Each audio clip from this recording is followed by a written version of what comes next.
Hey there! Did you know Kroger always gives you savings and rewards on top of our lower-than-low prices? And when you download the Kroger app, you'll enjoy over $500 in savings every week with digital coupons. And don't forget fuel points to help you save up to $1 per gallon at the pump. Want to save even more? With a Boost membership, you'll get double fuel points and free delivery. So shop and save big at Kroger today. Kroger, fresh for everyone. Savings may vary by state. Restrictions apply. See site for details.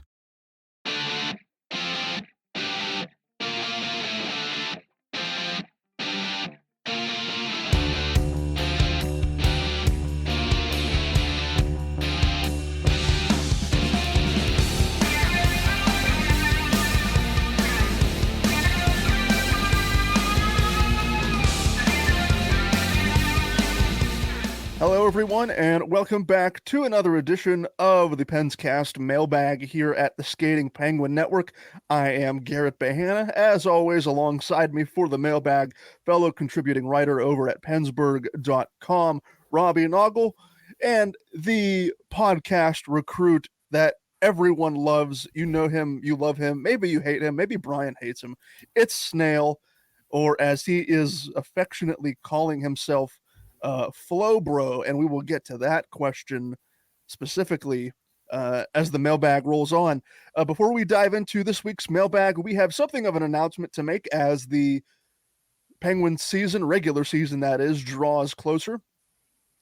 Starting with next week's episode, we have made the decision, the three of us, to finally branch out, and you will start to see our faces on video platforms of your choice. I think we're going to start putting our podcast feeds on YouTube and go from there. I think what we'll do is we will be creating our own official YouTube channel. We had definitely floated doing something like that in the past, and now it's going to come to fruition starting next week.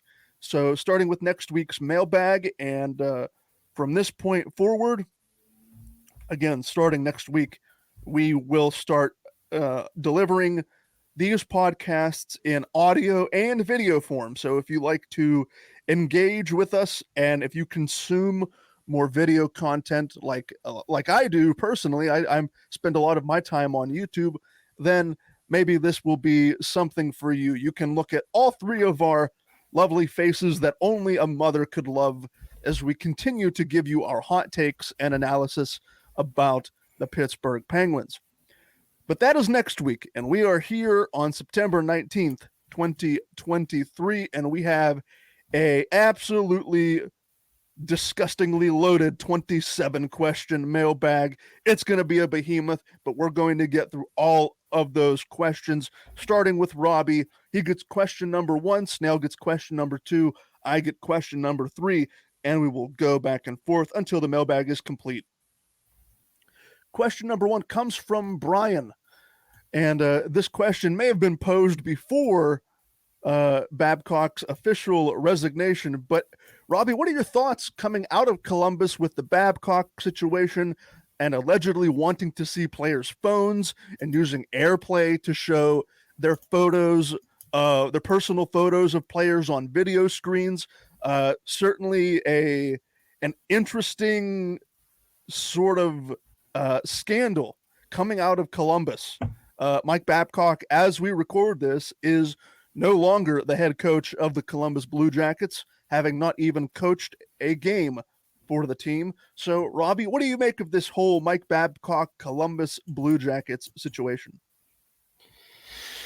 Personally, I think they got just about exactly what they were asking for with this hire. When it was announced back in, I believe, June, I was scratching my head because it just did not make on the surface any real sense based on what Columbus is building with young players. There's a long history of stories from former players when they were younger and how they felt mistreated by Mike Babcock, and you're bringing him into a system that has one of the top prospects in the NHL now, is building a good farm system, has a lot of young players on that roster. So did any of this surprise me? Not really. The stories that were coming out of it about asking players to view their phones and going through pictures, that is a very, just a huge invasion of privacy. It's creepy, especially when you're then bringing in teammates to the equation, putting it on a screen.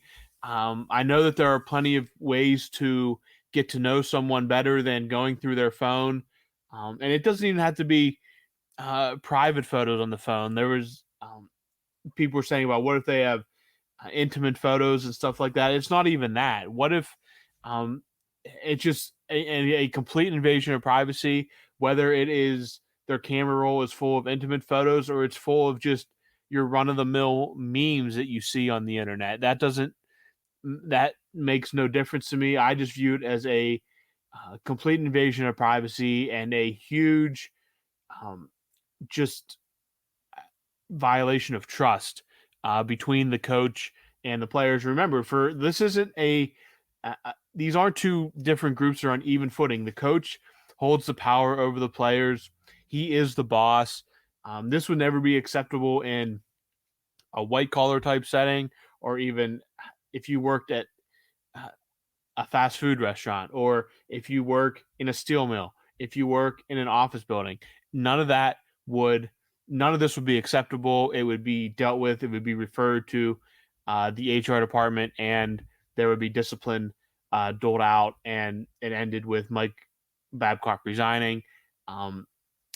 Maybe I'm surprised that he didn't even get to coach a formal official practice, but I think that this was a recipe that was doomed from the start, just with what Columbus is trying to do and Mike Babcock's history. Overall, it's just a very black mark on the franchise, and for a franchise that wants to be taken seriously, just a huge step backwards. And now they're kind of resetting here now, just days before training camp starts. Question number 2, again from Brian. This one's going to Snail. Brian wants to know, who has your vote for the best style in the league? This is a question that I've been hoping someone would ask, and just because of the length of this mailbag, I'll keep it shorter and sweeter than what I have, the notes I have in front of me. For any youth listening, the best style is a 200-foot game, responsible defensively and supporting your teammates. But all jokes aside, we got to first tip our hats here to the style gods of the past. I'm talking about like Fedorov, Alexei Kovalev, Mike Green more recently, Ilya Kovalchuk. All those guys had impeccable on-ice steez. But in the current game right now, I think a lot of people, when they think of style, I think they're thinking of like William Nylander, maybe Mitch Marner, maybe Austin Matthews. They get the custom skates going for whatever special night they're participating in. But for me personally, I think that there's a couple of veterans that still hold the title for like steeziest on ice looks. One of them being Patrick Kane. He's always kept it super fresh. There's nothing you can pick apart about his style. And for me personally, I think the guy that whenever I see him on the ice, I'm like, he just looks good all the time. From his skates to his bucket, it's Drew Doughty. I think Drew Doughty has great style.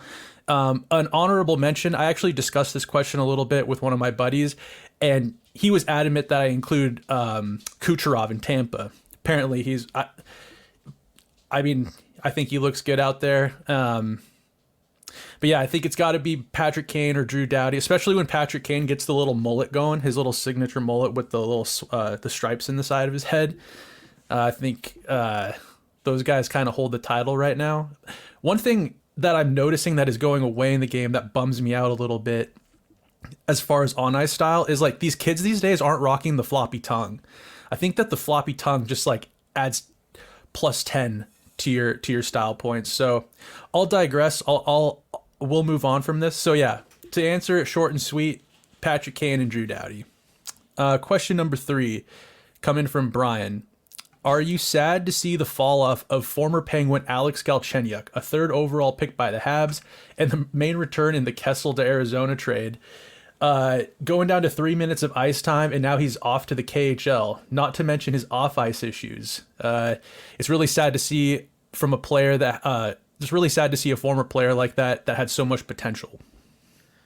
I think this is magnified and amplified because of his draft positioning. I think he was third overall by Montreal. So I think it was the 2012 draft, if I'm not mistaken. I could be getting my dates fudged up, but yeah, that looking back on the Kessel trade, I don't look back on that with fond memories. They did get P.O. Joseph out of that trade, and Joseph hasn't really.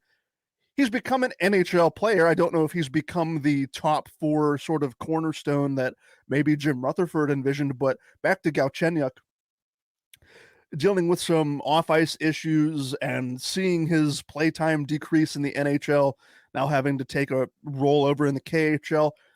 I don't know if you'd call it a fall from grace. Again, if you're taken within the top 5 in any draft, no matter what professional sport league you play for, NBA, NHL, Major League Baseball, whatever, top 5, top 10, a first round pick, that distinction, that label carries with it a certain kind of pressure that you're never going to escape from, because that first round draft bust label is going to be attached to you if you don't live up to the certain level of expectation that is given to you.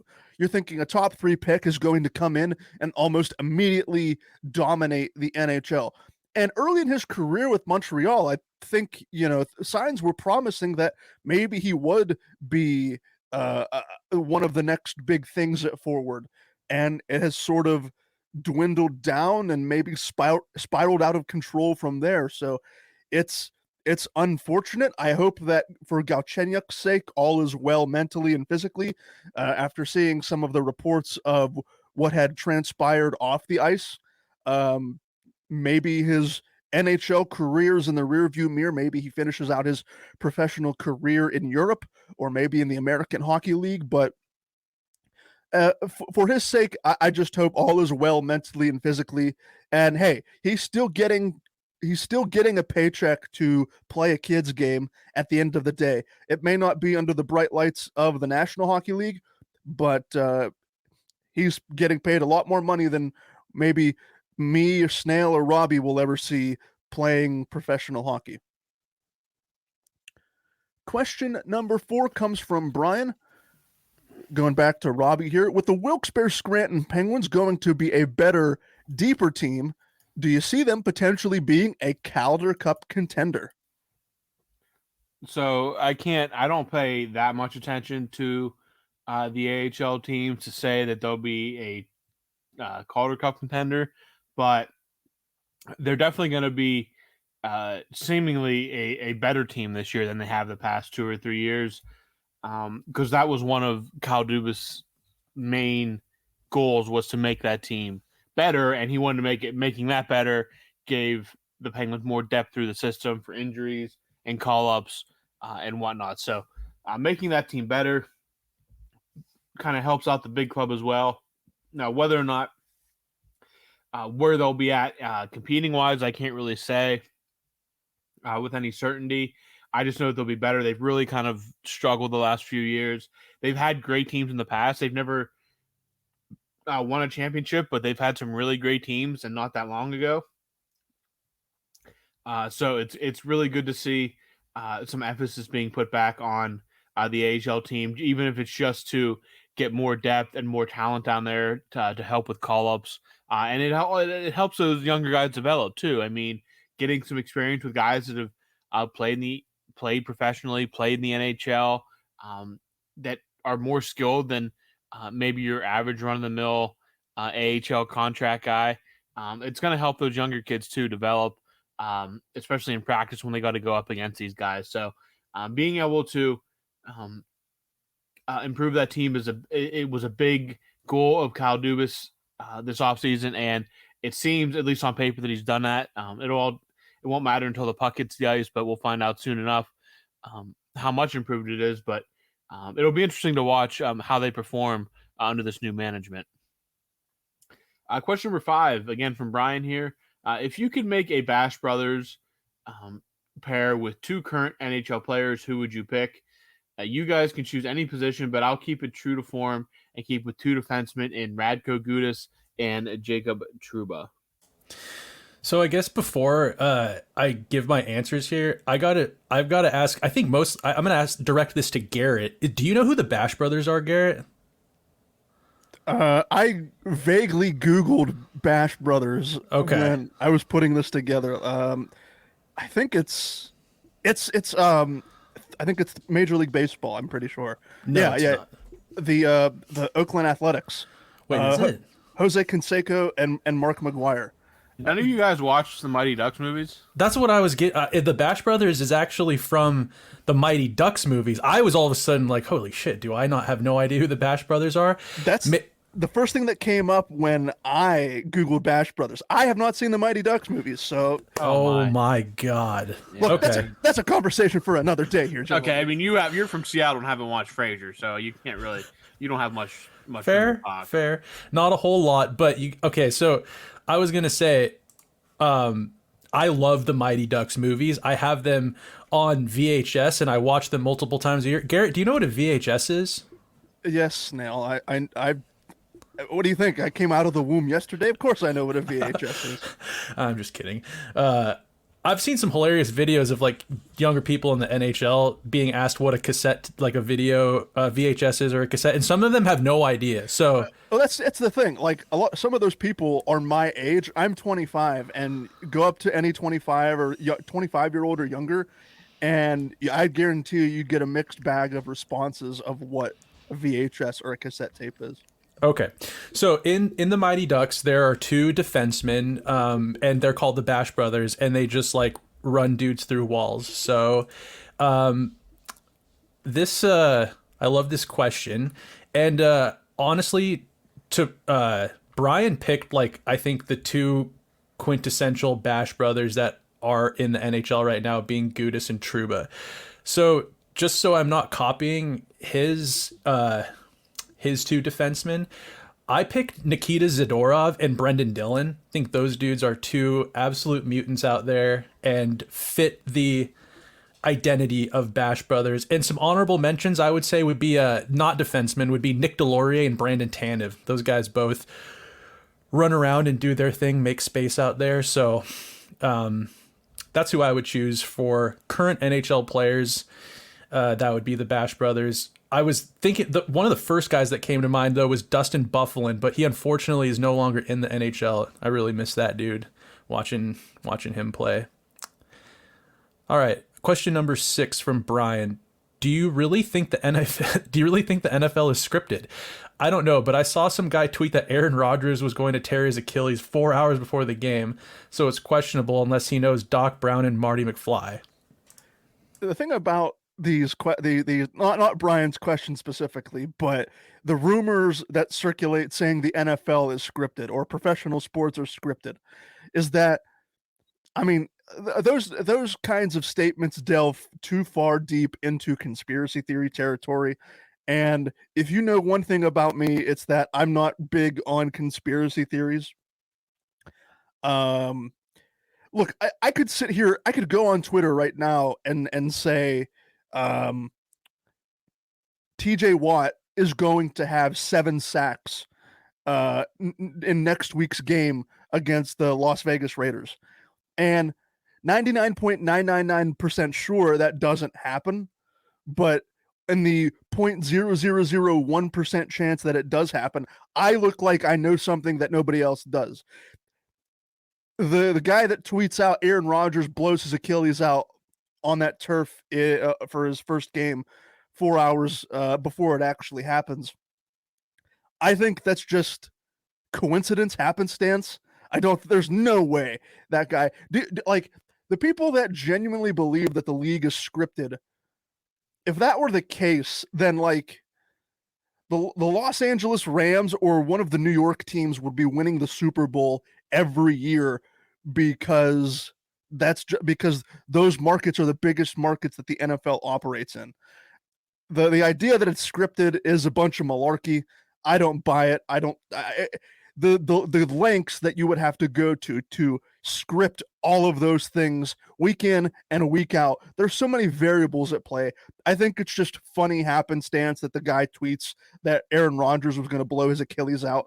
I could go say the same thing about Sidney Crosby, knock on wood, something crazy happens to him, and I could go and stand on a pedestal and say, I told you so. Go look at my receipt. I told you that on September 19th, Sidney Crosby was going to break his ankle. But you can't predict things like that. So no, I don't buy that the league is scripted. And I don't buy a lot of that conspiracy theory hoopla that gets thrown around the interwebs far too often. Question number 7 from Brian, back to Robbie here. If the NHL ever hosted an outdoor game overseas, where would you want it to be? So I've actually given thought to this in the past, just because. So my guess would be that if they do this, and I think they will at some point, I think it's all trending that direction, that we will see an outdoor game, and especially in Europe at some point. It'll probably be at one of the major arenas over in like a Germany, a Switzerland, Finland, one of those, Finland, Norway, Sweden, one of those countries. But what I'd really like to see is kind of a Lake Tahoe situation like the NHL did a few years ago. Maybe at the base of the Eiffel Tower, if you could put up a rink and got the proper weather to do it at the base of the Eiffel Tower. In front, there's a big green area in front of the Eiffel Tower that you could do it at. My bucket list one, I don't think it's going to happen, would be inside the Roman Colosseum. How cool would that be? That would be incredible inside of there. London, I don't really know exactly where. London, I mean, it's such an expansive, massive city. I guess you could do it at like Wembley, which would be absolutely insane. That would be an insane crowd to do a game at Wembley. And if they would go over there, I think that would have to be very much on the top of the list. But like, you have so much cool culture and stuff over there that you could do it. I think it'll end up being in an arena, a famous arena over there. But I think that utilizing the sightseeing places, your Eiffel Towers,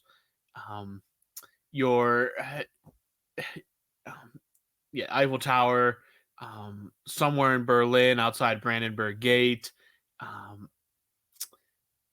just somewhere super cool, a little different, like a Lake Tahoe type setting. Would be super cool to me. But I think in the end it'll be a place like Wembley or Stade de France or Allianz Arena in Munich. I don't really know the name of any of the ones in Stockholm or Norway, but one of their famous arenas that they use for outdoor activities up there. I think that's more or less what you're going to look at. But and if they do go that route, I mean, a game at Wembley would be absolutely insane. Would be super cool. You'd get a lot of fans traveling over if you can make it happen. So I think it'll be one of those big arenas. But I'd love to see them tap into like the cultural roots of Europe and put it outside one of the major attractions, build up with some stands. I think that would be super cool. Question number 8 from Woody, switching up here a little bit. What team do you dislike the most? For Woody, he says it's the Rangers. I've never forgiven Adam Graves or the Rangers for what Graves did to Mario in the playoffs in 1992. I have 2 teams that I hate the most, but I would say I hate the Rangers right now more than I hate any other team in the NHL. Especially after a couple years ago, that Game 7 overtime loss where Panarin buried it. I was at a hockey bar during that series, and I had a run-in with a couple of Rangers fans. And, like, I mean, the Rangers fan base, I think, like, you could argue for annoying fan bases, especially on Twitter. Like I think every team has had their moment as far as fan bases go. So as far as like team goes, I would have to say the Rangers right now, but right behind it has got to be the Maple Leafs. I cannot stand the Leafs. They're this. I don't know. I'm not going to go too much into it. There's a bunch of players on that team that I can't stand their body language. I can't stand Mitch Marner and Austin Matthews, to be totally honest. So I would say Rangers and Leafs it's like a close tie.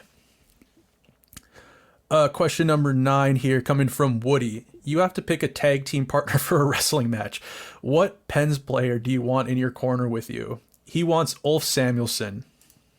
So if members of who listen to this podcast, if they got a chance to listen to me on the Locked On Penguins podcast a couple of weeks ago with Pat Damp, we had talked about a question similar to this, talking about which Penguins player would be good WWE wrestlers.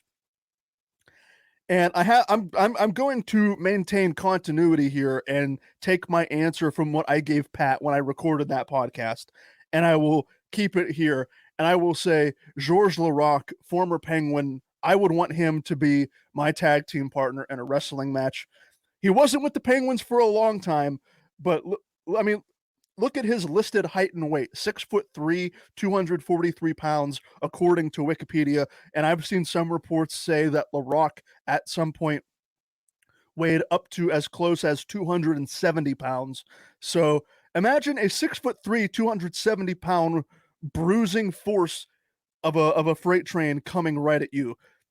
If I wanted to go undefeated as a tag team, Georges Laraque, it may be an under the radar kind of pick. He was only here for really a cup of coffee, but Georges Laraque, given the career he had throughout the NHL, not even with the Pittsburgh Penguins, but throughout the NHL, that big, beefy, bruising man is who I would want to have as my tag team partner.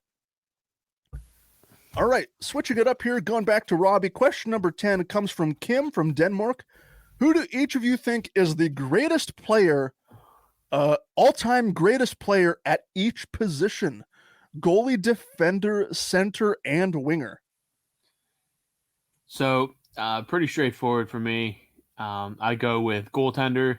It is Dominik Hasek. I've said that on this podcast before. Never be a goalie like him. So to me, absolutely.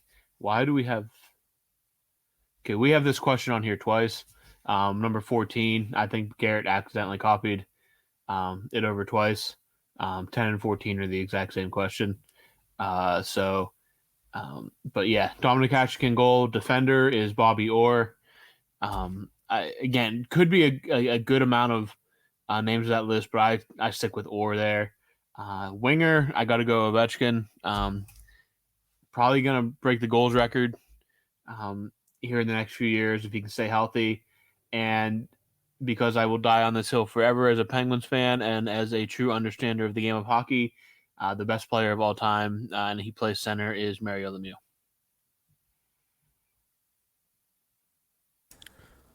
Are we branching out for this It says each, so if you each want to... Yeah. Mine's Sure. quick and easy here. Okay, yeah. I also had Hasek as a goal as the best goaltender. I actually put Paul Coffey as the best defender. Yeah, I mean, you could go a couple different ways with the... I think Orr was like for his time, he just redefined what it meant to be a defender. But I think Coffey was like a true master of it. And then I have best center, Mario. And then for winger, though, I put Brett Hull. Not a bad choice either. Okay. I really didn't take a whole lot of time analyzing this question, but let's see here. Best winger. I mean, because I'm going third, I might sound like I'm copying here, but I'll say best winger is Ovechkin. Best defender. Again, I probably Snail. Did you say Snail? Who is your best defender? Coffey. Robbie, did you say Bobby Orr? Yep. Yeah. Again, Bobby Orr kind of retransformed what it meant to be a defenseman. That goal celebration, the NHL loves touting how iconic that goal celebration is. Center, look, this is a Pittsburgh Penguins podcast. If I say Wayne Gretzky over Mario Lemieux, I may not have a microphone to come record to next week. So Mario Lemieux for center. Goalie. It's cheap because you look at what Martin Brodeur accomplished, and he has that. I think he has the NHL's all-time wins record, but you don't look at wins. I know a lot of people look at goaltending wins, and that's not really a stat that's indicative of the goaltender himself. Best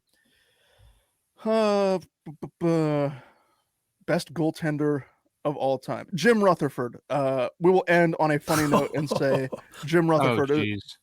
Look, you can take my fan card and revoke it, but because I was put on the spot here, I didn't really research best of all time. I'll say Jim Rutherford, and I'll take the any accompanying flack that comes with that.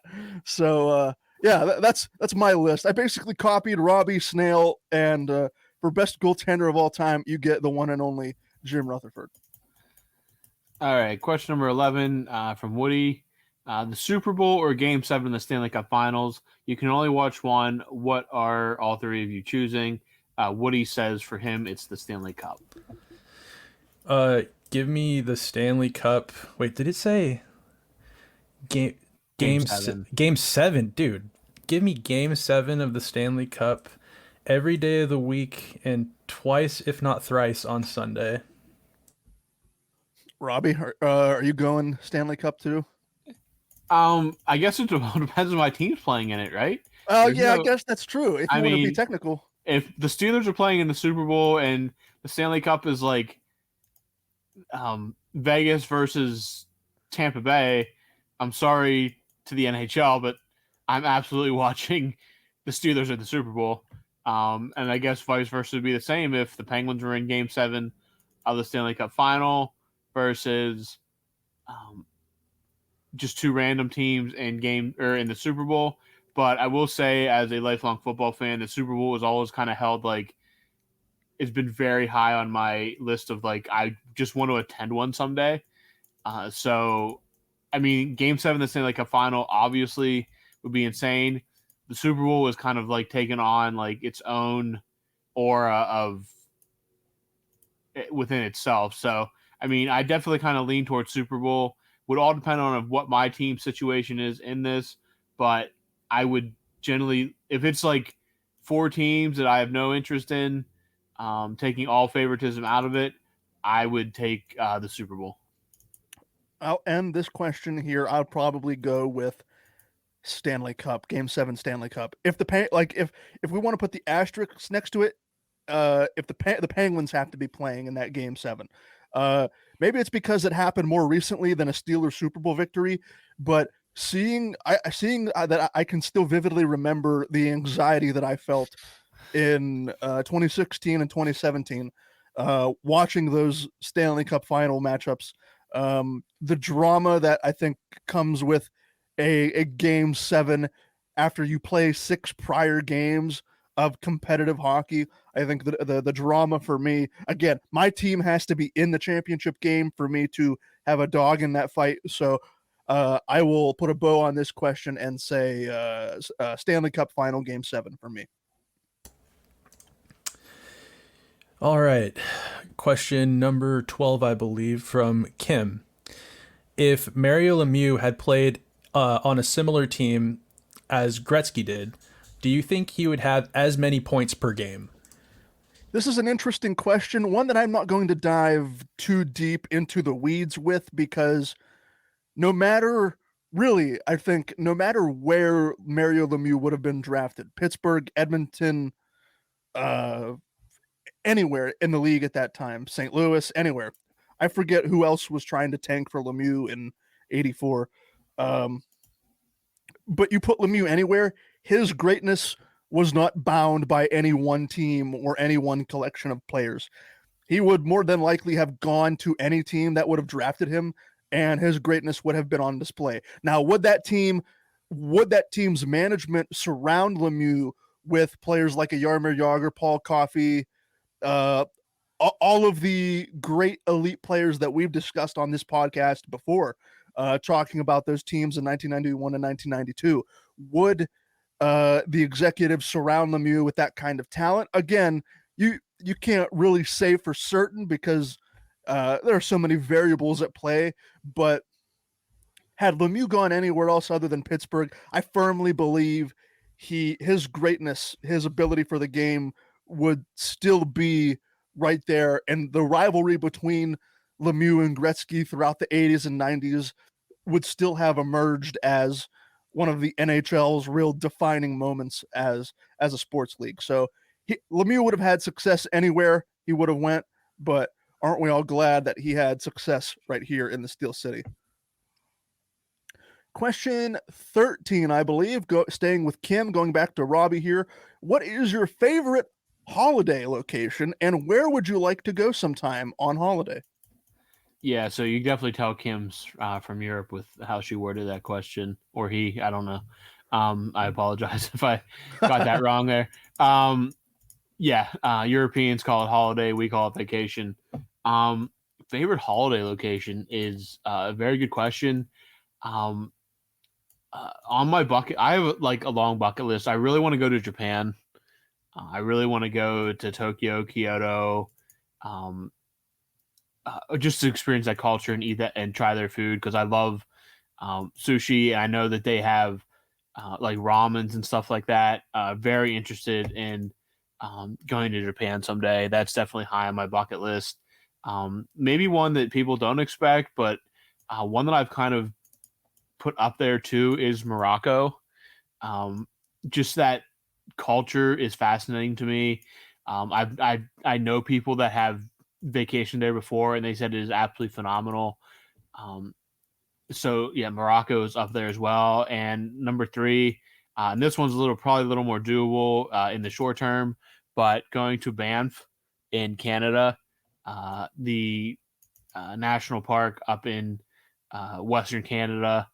The pictures just don't even do it justice. I know people who've honeymooned there or just gone up there for vacation. They say it just blows your mind how beautiful it is. So those are 3 on my list. I have a long list. I could sit here for an hour and list off all the places I'd love to travel to. But yeah, Japan, Morocco, and Banff would be like 3 of those that I would just off the top of my head that I would pick simply because they're just, to me, they are absolutely stunning.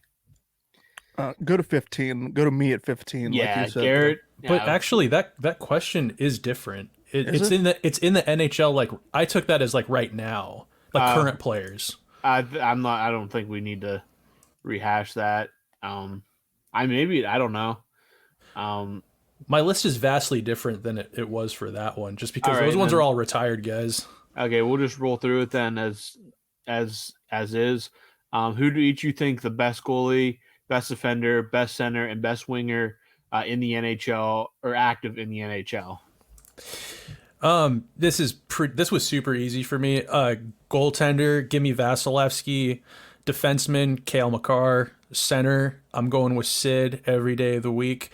And winger, I have Matthew Tkachuk. I love the way that guy plays. Short and sweet. We'll just roll right on here to question number 15. What team has the greatest home jersey, and who has the greatest away jersey, and who has the greatest alternate throwback jersey? On the flip side, who has the worst jersey? All right, talking jerseys here. A lot of jerseys. I wish we had, I don't know if either of you are familiar with the hockey guy on YouTube. He has like one of the craziest hockey jersey collections I've ever seen. But talking jerseys here, greatest home jersey. Look, to avoid me just saying Pittsburgh for all of these, I will branch out and explore different teams here as I rack my brain here. I really, really, really like Edmonton's orange, the orange and blue. And I think they recently changed Edmonton's color scheme just a little bit to make that orange pop on the ice. I think it's more akin to what Gretzky and his teammates were wearing when they won their Stanley Cups in the 80s with that dynasty. So I'll say Edmonton's orange and blue for the home jersey. Greatest away jersey, My money, no lie, is on Pittsburgh's current away jersey with that the white and the Pittsburgh gold is so crisp. If I do get another jersey, it would be a Erik Karlsson jersey in a Pittsburgh white away. Hands down, the best away jersey in the game right now. Greatest alternate throwback jersey. This is very easy for me as well. The Kings used to wear purple and gold uniforms as their regular uniforms, and they have since obviously switched to the black and gray or black and white. Those gold and purple alternates that they come out with every so often. I think it was a reverse retro last year, the year before. Those are my favorite throwback jerseys. On the flip side, who has the worst jersey? Who has the ugliest jersey in the NHL? The Florida Panthers, maybe. I mean, there's nothing really super inspiring about the Panthers jersey as I look at it right now. Maybe the Vancouver I like the Vancouver Canucks color scheme. I'm not a big fan of their logo. I heard a rumor that the Canucks may be going back to the alternates that they had. It was like that black, red, and yellow look that I think they wore in the 80s. I heard a rumor that they may be going back to that on a permanent basis. If that's the case, those jerseys become one of my favorites in the league. But the blue and green, doesn't really do anything for me. And I'll end this question by saying anything that the Philadelphia Flyers have ever worn has been an absolute disgrace to humanity, and the Philadelphia Flyers jerseys always stink. Shots fired. Good. Question number 16, staying on track here, going back to Woody here. This question is for Robbie. Would Larry Murphy be in your top 5 Penguins defensemen of all time? Because Woody says yes, he would. To answer this pretty much straightforward, Murphy is absolutely a top 5 Penguins defenseman of all time. Rolling with Chris Letang and Paul Coffey is 2. I think you got to put Gonchar at 3, or you don't even necessarily have to rank them, just in a group of 5. Gonchar's in there. He was only really here 5 years, but what he meant to the Penguins was really tough to overestimate what he meant to the Penguins when he came in. And then Murphy's right there. I mean, Murphy, a Hall of Famer in his own right, a great defenseman, top 5 in all-time defenseman scoring for the Penguins. And then the 5th one is kind of a pick, whatever you're kind of feeling. Do you go with a guy like Brooks Orpik or Brian Dumoulin? Do you go with the only Norris winner in franchise history and Randy Carlyle? Or even Ron Stackhouse, who was a 70s Penguin, but was one of the first, I don't want to say superstar, but one of their first like face of the franchise type players in the younger days of the Penguins, back when they weren't good. But Ron Stackhouse was a great defenseman in Pittsburgh as well.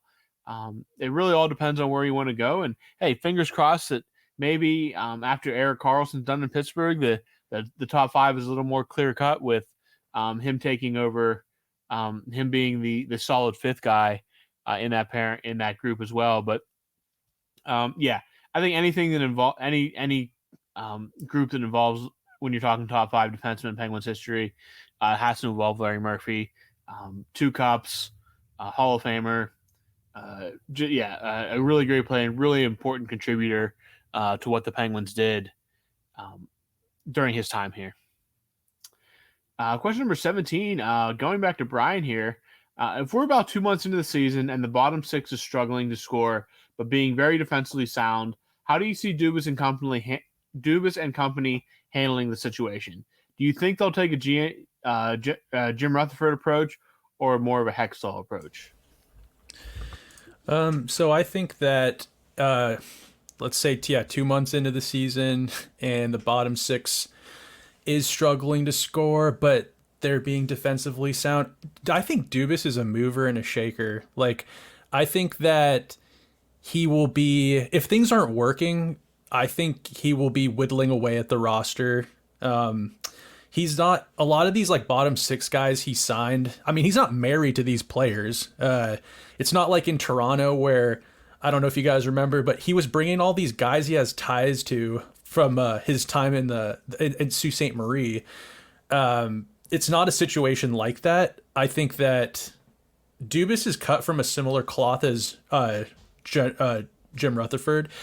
He's not the type of guy that I think is going to, if he sees something that could be improved upon, he's not going to take a Hextall-esque approach and sit back and do nothing. I think he will be, like I said, he's a mover and a shaker. I think he will address glaring issues as best as he can on the fly. Question number 18 here from Brian. With all the talent that went through Atlanta, what do you contribute to hockey not working out there? Once again, there are rumors abound that the NHL, perhaps the third time is the charm, that they will once again re-enter Atlanta and try and make hockey work down there in the ATL. The first time with the Atlanta Flames, I think you chalk that up to the league at the time in the early 70s. Throughout their time, I think they lasted from 72 to 1980 before they relocated to Calgary. In that time, the league was nowhere near as expansive and as popular as it is now. The first time, chalk it up to the league not properly growing a real fan base and real planting seeds for understanding the game. I don't think the Atlanta Flames, they obviously won no Stanley Cups, no conference championships, no division championships. They had no real playoff success throughout their time the first go around. The jerseys were great though. When they relocated to Calgary, Calgary was like, yeah, we'll take these jersey ideas. We'll just put a flaming C on it instead of a flaming A. The second time with the Thrashers, I think by that time when the league went back to Atlanta, fans were going to those games, and the Thrashers weren't like dead last in the league in league attendance. The reason that didn't work out is because they were locked out of their arena and they had a very, very poor ownership structure. The NHL basically bailed the team out and very quickly was like, okay, this ownership group is not working. We're going to take control of the Thrashers, and that Winnipeg collective up there with that ownership group with deep pockets came in, and hence the relocation of the Thrashers to becoming the Winnipeg Jets. So it's a combination of different factors, but the second go around, I think the Atlanta fans who cheered for the Thrashers really got the short end of the stick when they relocated and they didn't have a solid ownership group, and they really weren't competent at all because they couldn't work out arena issues. So if the NHL goes to Atlanta for a third time, which, maybe it happens within the next 5 years or so,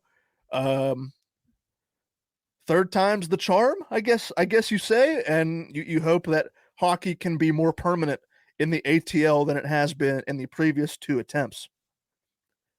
Question number 19, Robbie. This question is from Brian. What are your thoughts that you've seen so far on the Prospects tournament?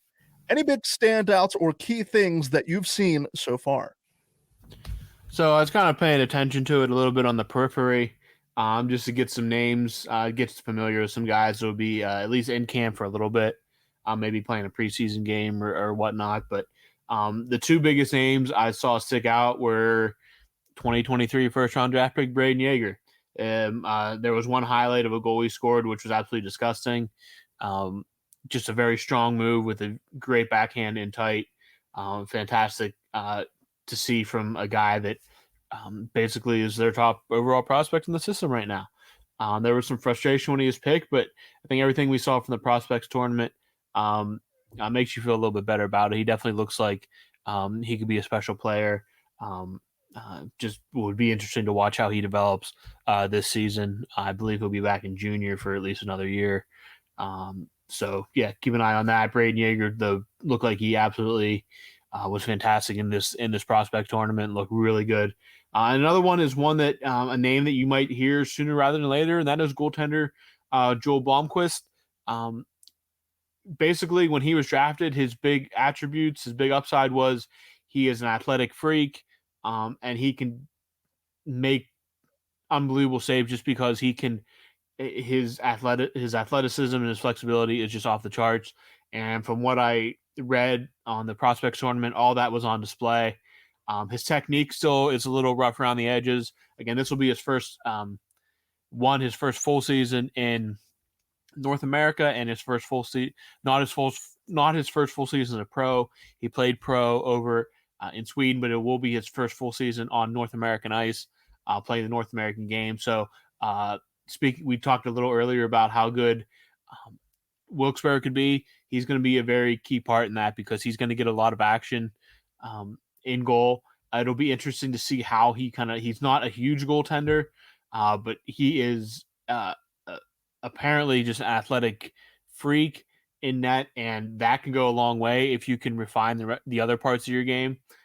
So the two big names out of that prospect corner for the Penguins were easily Braden Yeager and Joel Blomqvist. So two names to also keep eyes on as the season progresses to see their development in wherever they're playing. Okay, question number 20. We're going back to Kim here. Who is the best undrafted player in Penguins history? So I feel like this could be kind of interpreted two ways. So I have two guys here. Both of these are kind of more recency bias, but I have Kunitz down here. Kunitz was undrafted, but it wasn't the Penguins who signed him as an undrafted player taking a chance on him. He was originally picked up by Anaheim. But Kunitz, I mean, just a leader for the Penguins and a key contributor in all three of their recent Stanley Cup, I guess if you want to call 2009 recent, their recent Stanley Cup victories.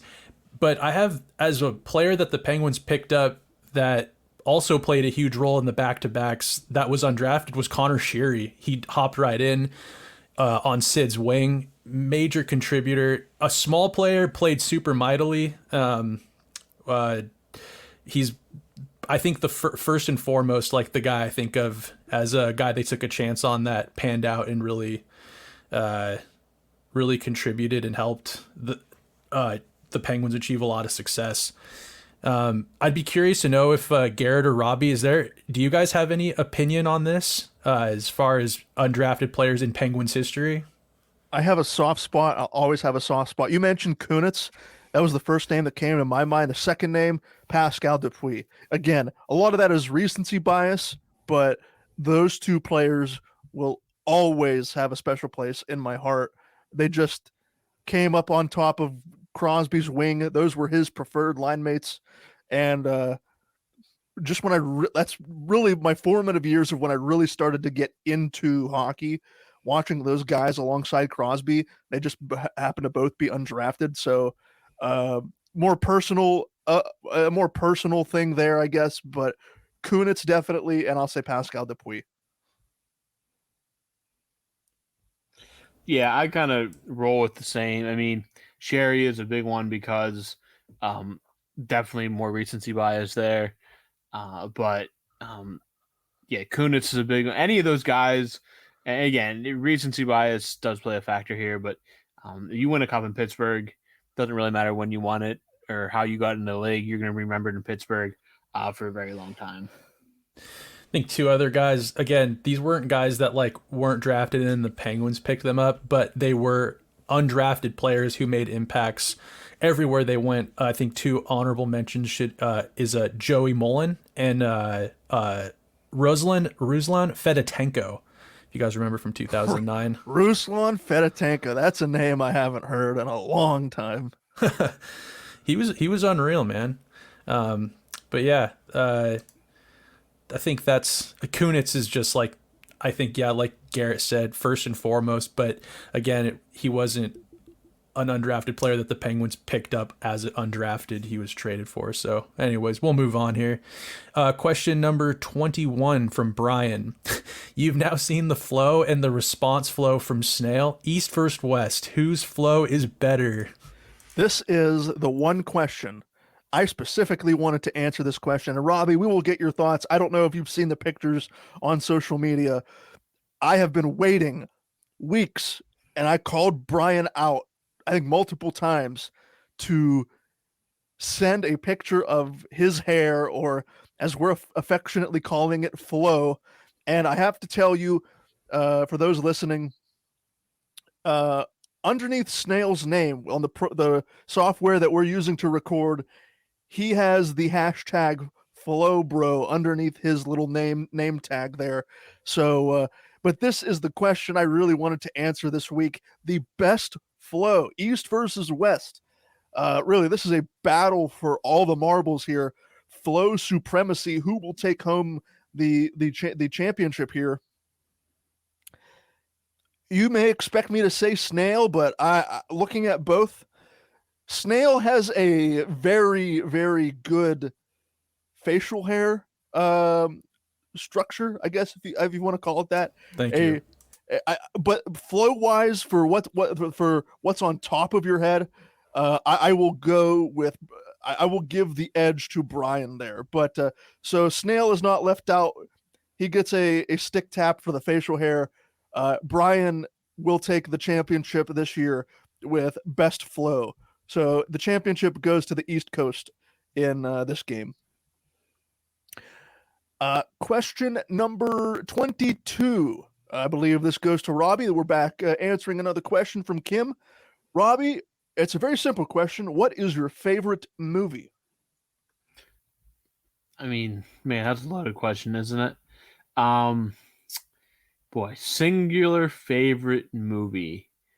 I am going to have to say, this is going to very cliche because I'm sure a lot of people say this. I'm going to say The Godfather.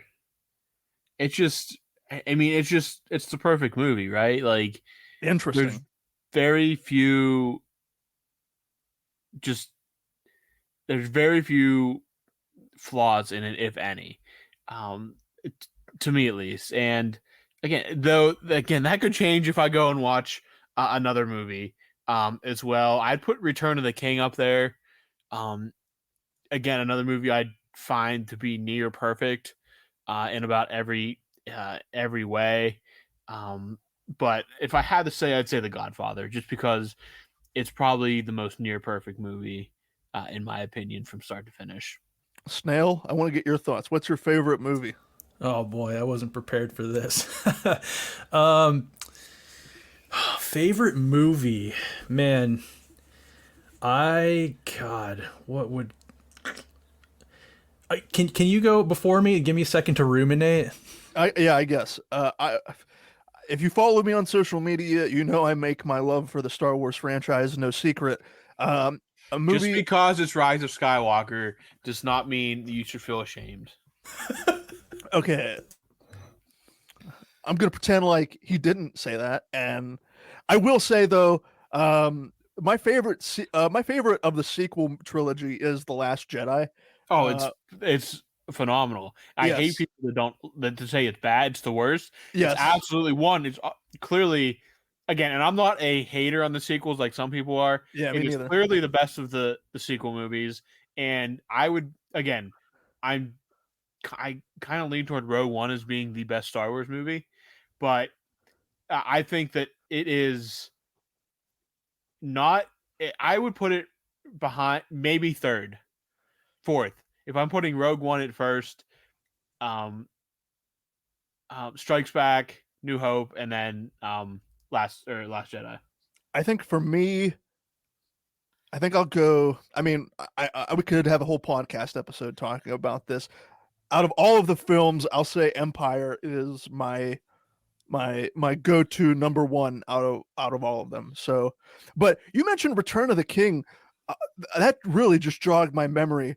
I have a great memory of watching Lord of the Rings for the first time and seeing the Two Towers, the Battle of Helm's Deep. Oh yeah, great movie. All three of those are great movies. Yes, really. I mean, oh man, I remember watching Lord of the Rings. I got the like super extended uncut version on Blu-ray, and I had never seen Lord of the Rings before, and it was. I started it. It was like over 3 separate weekends. I watched each movie, and by the end of Return of the King, I had tears coming out of my eyes because I was so emotionally impacted by the 3 movies that I had just sunk like 9 hours into. So, Great callback for Lord of the Rings, Return of the King. With that being said, Snail, have you had enough time to marinate your chicken? I have. So, Don't ever say that again. oh yeah, that threw me off a little bit. But the chicken's marinated. I'm a huge Denzel fan, and dude, there's one movie that I watch really frequently, and I was really ruminating hard there for a few minutes because I have maybe like three that are just like I don't know which one to say. Dude, Man on Fire. I love Man on Fire. Man on Fire is great. It's a great movie. Anything down to Denzel does is great. Agreed. I love Denzel. I feel like every time I'm like, oh, I watch all his movies, someone will be like, have you seen this one? And it's like, shit, actually, I haven't seen that one. I've seen a lot of Denzel's movies. Man on Fire is one of my favorite. It's such a great revenge flick, and it's like this empowering film. It's badass. But I have to give an honorable mention here as far as my favorite movies. I've had a movie that I saw at a very, very young age, and I have it on VHS and DVD. And I watch it when I'm in a certain mood multiple times a year, and that's got to be Mars Attacks. I don't know if either of you guys have seen that movie. It's an older movie. Not. You haven't? Mm-mm. It's an alien movie. It's kind of a humorous but like also kind of scary movie. I don't know. It's a great movie. If you guys haven't seen it, I would suggest you should just carve out a little time on a weekend to watch it. It's got a whole host of actors you'd be shocked to see, and it's got a pretty good lineup, and it's funny, but also like I remember as a kid it was a scary movie, and then as I got older it was more just like hilarious. But favorite movie, I'm gonna say Man on Fire. I think the next question. Oh yeah, I asked the next question. Okay. Question number 23 from Woody. Do you agree with Sidney Crosby in an article about the inconsistency of suspensions in the league? Woody said he has to agree. The same penalty by two different players will be handled differently. It should be the same for both. Just to really, I mean, we don't need to go into this too much, but short and sweet, yes, I agree with Sid. I think that they need to find a way to eliminate this like gray area, because like Woody said, sometimes I don't even know what a suspension is anymore. Sometimes I see something, and if it's like a whack on the hands or like maybe like a hit that is kind of riding the line of dirty, sometimes there's no supplemental discipline, and then sometimes it's a suspension, and I don't like how it changes in the playoffs either. I would just say I agree with Sid, and they really need to find some sort of method so it's cut and dry what's a suspension and what's not, and eliminate this gray area that's frustrating not only players but I think fans as well. I hate that it's like after every big hit now, or even if it's a clean hit, there's this uproar online and people are up in arms saying that this guy needs to be suspended. I think that they need to step in and implement some sort of, like I had said, just a cut and dry way to assess a suspension and supplemental discipline and all that. So how they do that, I think I think it's a lot. It's easier said than done, but that's what I'm hoping to see more consistency in the future for sure. Question number 24 from Brian. How do you like your steaks? And Snail, if you don't eat meat, do you have an alternative? I know nothing about veganism. You guys are going to love me for this one. Oh, if you say well, I'm going to jump in the microphone. Damn it. Calm down. I haven't even said what I'm going to say yet. All of my ground beef, burgers and steak included. Cue the drum roll. All of my meat is well done. Oh my gosh. Burgers I can almost understand. Ground beef's a little different than a steak, but dude, a rough well done steak is no way. Might as well just have not. Beef jerky. Yeah, no way. Absolutely not. Hey, I'm trying to reduce the risk of foodborne illness here. No, fellas. you're not. Okay, well, I think I know where Robbie stands on this side of the argument. I'm not rare, but I'm medium, but not well done. Wait, Robbie, you like yours rare? Medium. No, medium. I used to, when I did enjoy steak every once in a while, I liked it like extremely rare. I heard someone say this term one time, and it's just knock the wind out of it, which I thought was hilarious. It's called blue around here. I don't know. They call it different things. Blue. Blue. It's literally called like done blue. It's literally just a sear on each side. Like that's what A sear, yes. yeah. I enjoyed my steak like that. Steak is so funny because there's such a culture around it. It's as a vegan, you eat food for fuel, and like there's just such a culture around steak on like how to eat it, and you get such like opposing sides as how to consume this essentially just a very bioavailable form of protein. But yeah, that's how I used to. I obviously don't anymore. I don't eat steak anymore, and there are a lot of different substitutes for steak as a vegan. Essentially, if you're just looking for protein that's very bioavailable, tofu, and the really popular one that I actually really enjoy is portobello mushrooms. You can season them just like a steak, and they're very meaty, so they come out, you know, they could scratch that itch for you. But now with the market and everything, there's a ton of like more processed options, like Beyond and Impossible. They make ground beef products. Beyond actually makes these like vegan steak tips, which are I had some the other night, and they are eerily close to what I remember like a carne asada tasting like, and like the texture and everything's on point. It's like I was cooking it, and like someone was like questioning whether I was sure that was vegan or not. So they're starting to really like that line is thinning between like food that is clearly not meat and food that looks like a meat product. Anyways, so yeah, there's plenty of options if you're craving a steak. Well done, Snail. Well done. I have to applaud you on that one. Well done, Robbie, indeed. Yeah. Question number 25. We're going back to Kim here. This question's for Robbie. If you could choose one current Penguins player for a night out, who would you choose? So my night outs now look much differently than they did when I was in college. So my pick back like 10 years ago would have probably been wildly different than it is now.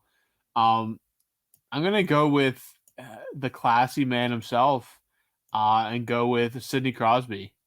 I've always wanted to have a conversation with Crosby just because I think he's a fascinating athlete, just to pick his brain, because very few athletes, there's a lot of great athletes, but very few seem to have the brain of like the all-time greats that see the game just on a completely different plane than just your run-of-the-mill, your general athletes. Like you're good athletes, but not your great or your superstar athletes.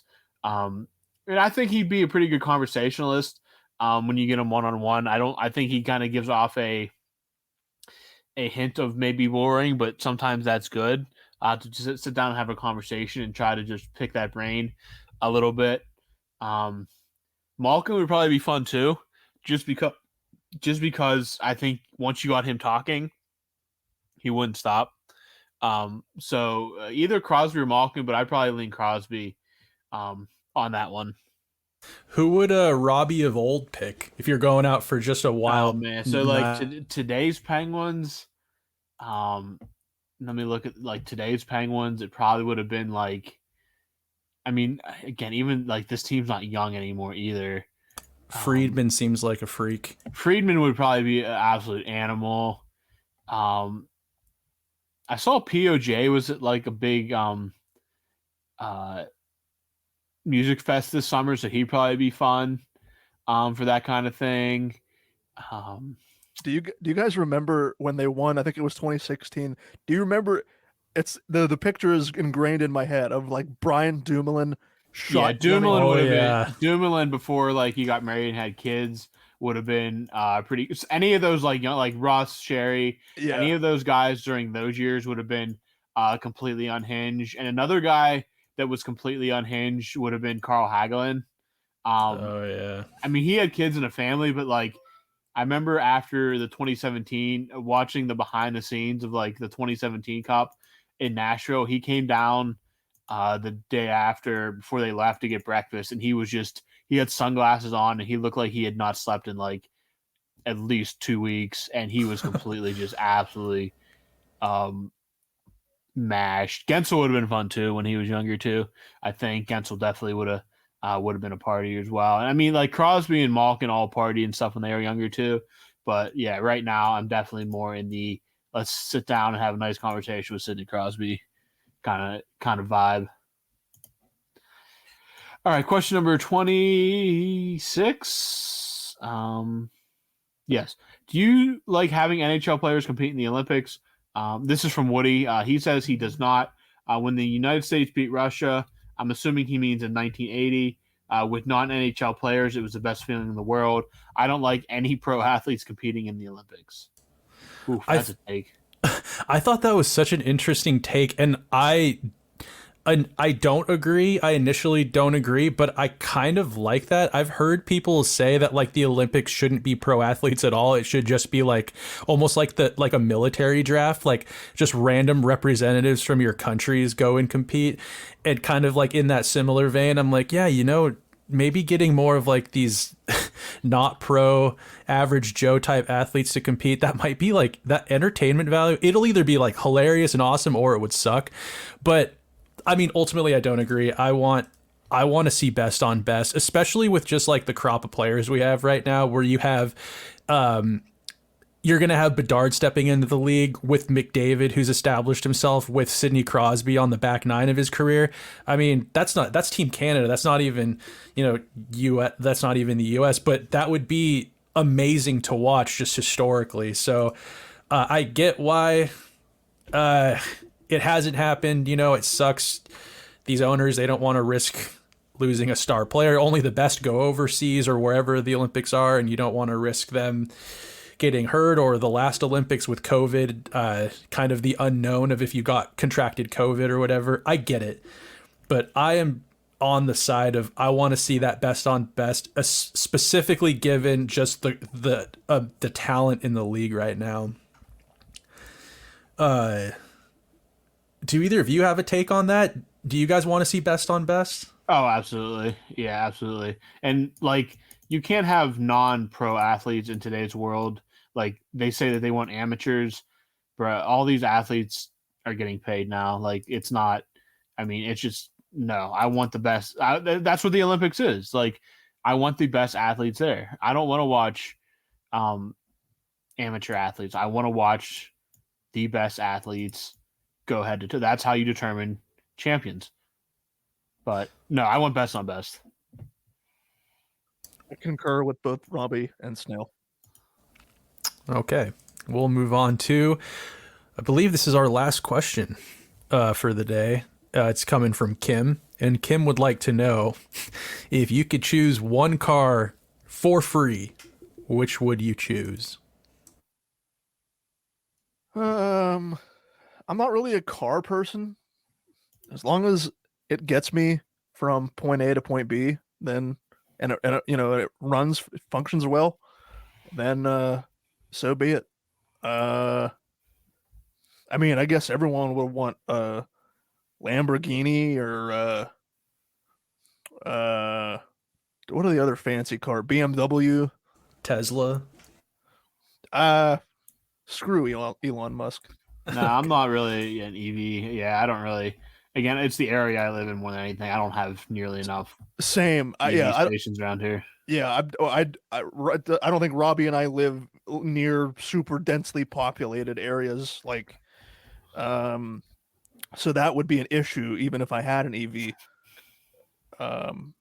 Like I said, I really don't care about cars. I don't know if either of you have a better answer or a more thoughtful answer to Kim's question, but I'll leave my piece at that.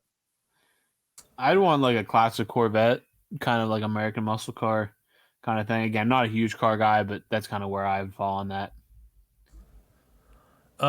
Being out here in Seattle, there's a lot of charging stations for whatever electric cars. So I'd maybe go with like is it like a Chevy, or isn't there like a truck EV Yeah, I don't out know there what now? it's called. I There's a f- Ford, and I don't know what Chevy's is called, but yeah, they are out there now. I would take an electric truck. Uh just which just probably seems like sacrilegious to so many people, but I would definitely go something electric. And just for like my job, I paint houses for a living, so like I have gear to haul and like ladders and equipment, so I I'd heard like you the best paint of both. houses. That's what I would choose. Uh, electric truck sounds like an oxymoron, doesn't it? It does. Yeah. Um, okay, well, fellas, as we approach the 1 hour and 15-minute mark, we have gotten through a massive mailbag. Thank you to the both of you for sticking with it and answering all of these questions from all of these lovely, lovely listeners who take the time to ask us questions. I mentioned at the start of the show that starting next week, we will be uh, not shifting, but expanding our podcast platforms by including a video feed on YouTube with our very own YouTube channel. When this episode of the podcast goes live on September 20th, the morning of Wednesday, September 20th, there will be an official Skating Penguin Network YouTube channel that you will be able to subscribe to. Again, starting next week, we will be putting all of our content on audio platforms like Spotify and Apple Podcasts, as well as YouTube. So you get your choice of how you want to consume this content with these three jabronis with microphones talking about the Pittsburgh Penguins. But again, I will have the brand new Skating Penguin Network YouTube channel linked to all of our social posts and anywhere you find this podcast and podcasts moving forward. Again, starting next week, we will have an official YouTube channel, and we will have some fun branching out, maybe even streaming on YouTube. I know Snail mentioned in the past that he has streamed games of EA Sports NHL, so this is the start of a brand new hockey season, and we're finally getting those changes that we mentioned early on in the offseason up and running as we approach the 2023-24 season. So with that said, for Robbie Noggle, for Snail, I have been Garrett Bahana. Thank you so much for listening to this edition of the Pens Cast Mailbag here at the Skating Penguin Network, and we will talk to all of you again next week.